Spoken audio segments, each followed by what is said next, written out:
Hello दोस्तों, आज हमारी क्लास में हम करेंगे इसरो के बारे में। इसरो की 2 या 3 क्लास हम करेंगे क्योंकि इसरो के बहुत से रिकॉर्ड हैं और उसकी पूरी हिस्ट्री है। तो आज उसके मेन पॉइंट यानी एक तो उसकी शुरुआत कैसे हुई और उसके जो 4 से 5 रिकॉर्ड हैं, जो वर्ल्ड रिकॉर्ड हैं या एशिया में जो रिकॉर्ड हैं, उनके बारे में हम डिस्कस कर लेते हैं।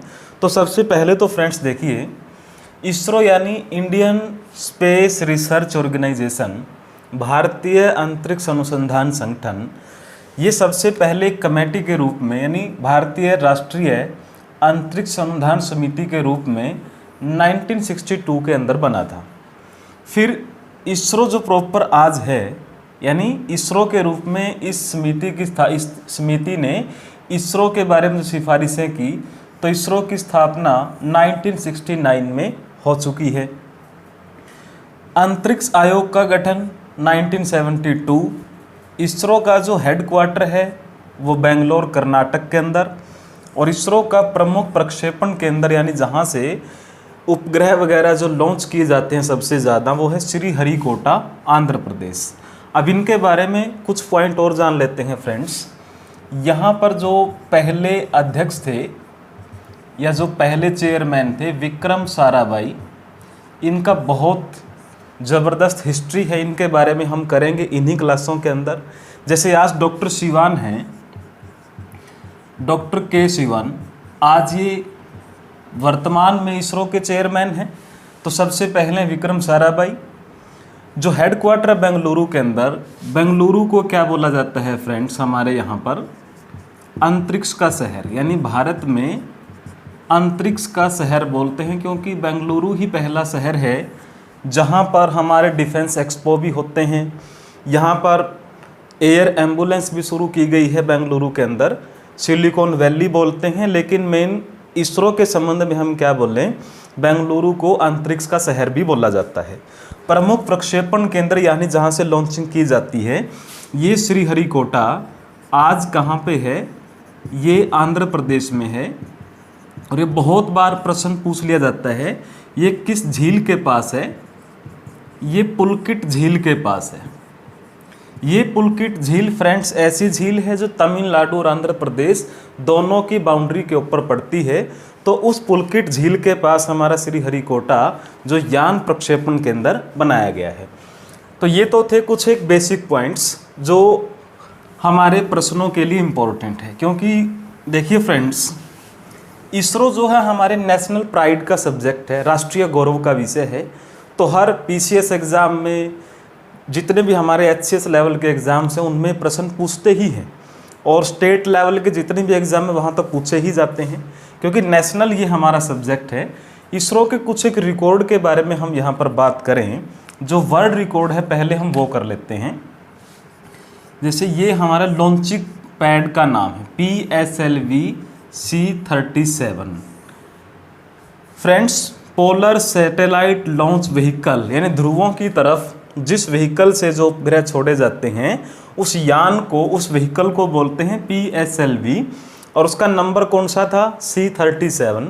यहाँ से हमने यानी इसके ज़रिए 104 उपग्रह सफलतापूर्वक छोड़े, और ये सारी की सारी कमर्शियल ट्रिप थी। यानी हमने दूसरे देशों से, इसरो ने मतलब इनके लिए पेमेंट, ये पेड जो प्रोग्राम था, यानी इसके लिए पेड यहाँ पर ये प्रोग्राम किया गया कि इसरो ने उसके लिए पैसे लिए हैं। यानी पहली कह सकते हैं कमर्शियल ट्रिप थी।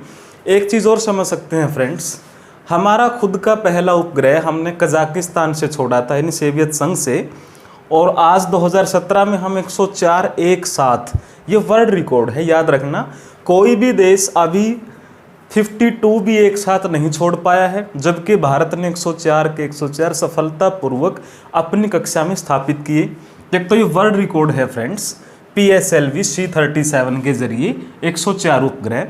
दूसरा रिकॉर्ड फ्रेंड्स देखिए, PSLV C-44 के जरिए एक हमने संचार उपग्रह कलाम सेट V2 छोड़ा। ये भी वर्ल्ड रिकॉर्ड है। ये विश्व का सबसे छोटा और हल्का उपग्रह है।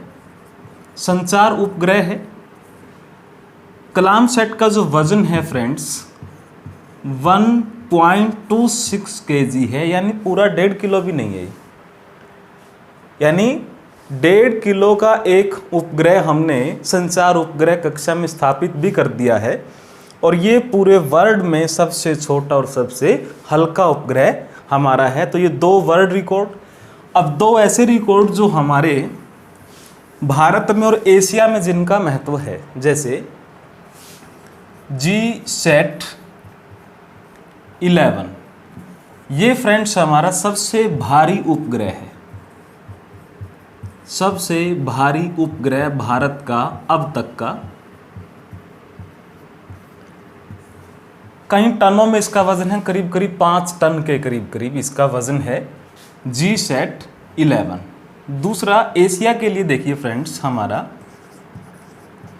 GSAT-9, ये हमारा सार्क देशों के लिए छोड़ा गया है। और सार्क देश आप जानते होंगे क्योंकि हमने अंतर्राष्ट्रीय संगठन भी अपने चैनल के ऊपर किए हैं।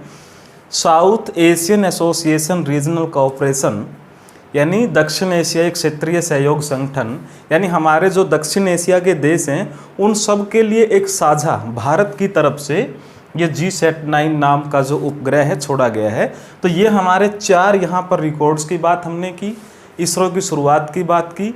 तो अगली क्लास में हम इसरो के और भी प्रोग्राम करेंगे जहाँ से हमारा हिस्ट्री अंतरिक्ष का स्टार्ट होता है और दुनिया का भी स्टार्ट होता है। तो आप जुड़े रहिए और जोड़िए अपने दोस्तों को भी। धन्यवाद।